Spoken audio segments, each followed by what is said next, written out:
Hello everyone, welcome to school essay channel. आज आपण लिहिणार आहोत महात्मा गांधी यांवरती मराठी भाषण. चला तर मग 2 ऑक्टोबर जवळ येतोय, तर त्यांच्यावरती आपण सुंदर असं भाषण सादर करूया. पूज्य गुरुजन वर्ग आणि माझ्या बालमित्रांनो, आज 2 ऑक्टोबर म्हणजेच महात्मा गांधी यांचा जन्मदिवस. संपूर्ण जगाला सत्य आणि अहिंसेची शिकवण देणारे महान व्यक्तिमत्व म्हणजे महात्मा गांधीजी. सत्य आणि अहिंसेच्या जोरावर सुद्धा मोठ्यात मोठी लढाई जिंकता येईल असा महत्त्वाचा संदेश भारताच्या स्वातंत्र्य लढ्याने जगाला दिला.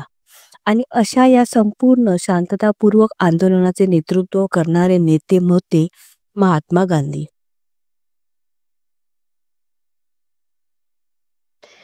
एका डोळ्याच्या बदला म्हणून जर तुम्ही दुसरा डोळा घेतला तर सारे जग आंधळे बनून जाईल, अशा शब्दात गांधीजींनी शांततेचा पुरस्कार केला होता.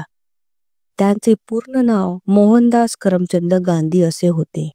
त्यांच्या वडिलांचे नाव करमचंद गांधी तर आईचे नाव पुतळाबाई असे होते. त्यांचा जन्म 2 ऑक्टोबर 1879 साली पोरबंदर ह्या ठिकाणी झाला. लहानपणापासून गांधीजी थोडे लाजाळू होते. मितभाषी होते. जास्त कोणाशी बोलत नसत, पण त्यांना वाचनाची फार आवड होती. जेव्हा जेव्हा वेळ मिळेल तेव्हा तेव्हा ते पुस्तके वाचायचे. त्यांच्या घराचे वातावरण सुद्धा खूप धार्मिक होते, त्यामुळे भगवद्गीता त्यांनी लहानपणीच वाचली होती. त्यांच्या बालपणी त्यांची आई त्यांना वेगवेगळ्या गोष्टी सांगत असे, पण त्यांना श्रावण बाळाची गोष्ट जास्त आवडायची. ते पण म्हणायचे की मोठा होऊन मी श्रावण बाळाप्रमाणे आई वडिलांची सेवा करणार. दुसरी त्यांची आवडीची गोष्ट म्हणजे राजा हरिश्चंद्राची गोष्ट. हरिश्चंद्र राजाचा सत्यासाठी सर्वस्व त्याग करण्याचा गुण त्यांना आवडला. त्यांनी ठरवले की आयुष्यभर आपल्याला सत्य बोलायचे. लहानपणापासून त्यांना शांतता, अहिंसा जास्त प्रिय होती. त्यांचा भाऊ त्यांचा खोडा काढायचा तेव्हा त्याची आई म्हणायची की तू पण त्याला त्रास दे, मार दे, पण गांधीजी म्हणायचे तू आमची आई असून पण आमच्या भावाला मारायची कशी सांगू शकतेस? मी कधीही माझ्या भावाला मारणार नाही. असे होते शांतप्रिय गांधीजी. मोठे झाल्यावर गांधीजींनी शिकून बॅरिस्टर झाले, पण भारतात वकिलीमध्ये त्यांना फारसे यश आले नाही. मग ते एका खटल्यासाठी दक्षिण आफ्रिकेला गेले, पण तिथे गेल्यावर त्यांना धक्का बसला. दक्षिण आफ्रिकेत वर्णभेद खूप जास्त होतो. माणसांमध्ये काळा गोरा असा भेदभाव केला जायचा. एकदा गांधीजींना गोऱ्या लोकांनी ट्रेनमधून उतरायला लावले. कृष्णवर्णीय लोकांना युरोपियन लोकांसोबत सीटवर बसायला दिलं जायचं नाही, खाली बसायला लावायचे. गांधीजींचा सुद्धा खूप अपमान केला गेला. ती गोष्ट गांधीजींच्या मनाला खूप लागली. त्यांच्या मनात विचार आला की भारतात परत निघून जावे, पण त्यांनी ठरवले की मी पळून नाही जाणार, माझ्या हक्कासाठी मी लढणार.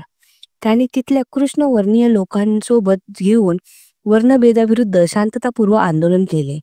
तिथल्या आफ्रिकन आणि भारतीय लोकांना त्यांचे हक्क मिळवून दिले. आजही दक्षिण आफ्रिकेत गांधीजींना खूप मानले जाते, ते यासाठीच. आफ्रिकेतून भारतात आल्यावर गांधीजींनी खूप व्यथित झाले. इंग्रजांचे सरकार तर होतेच, पण भारतातल्या गरीब लोकांची अवस्था बिकट होती. शेतकरी अजून गरीब होत चालला होता. लोकांकडे अंगभर कपडे सुद्धा नव्हते. ते पाहून गांधीजींनी विचार केला, माझ्या बांधवांना अंगभर कपडे नसताना मी पूर्ण कपडे का वापरू? म्हणून त्याने फक्त धोतर आणि पंचा एवढेच कपडे वापरायचे ठरविले. इंग्रजांच्या अन्यायाविरुद्ध तोपर्यंत भारतीयांनी आवाज उठवला होता.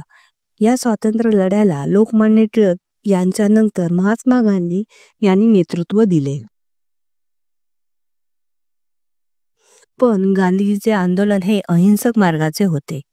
कोणत्याही प्रकारची हिंसा त्यांना मान्य नव्हती. मिठावर लावलेल्या कराच्या विरोधात त्यांनी दांडी यात्रा काढून मिठाचा कायदा मोडला. त्या यात्रेत लाखो लोक सहभागी झाले. गांधीजींच्या विरोधात विदेशी मालावर बहिष्कार घालत त्यांची स्वदेशीचा पुरस्कार केला. असहकार चळवळ चालू करून त्यांनी इंग्रजांना वेठीस धरले.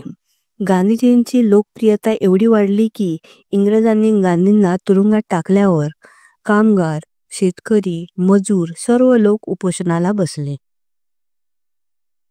गांधीजींचे भारत भूमीवर आणि इथल्या जनतेवर खूप प्रेम होते. गांधीजींच्या महान कार्यामुळे लोक त्यांना बापू म्हणू लागले.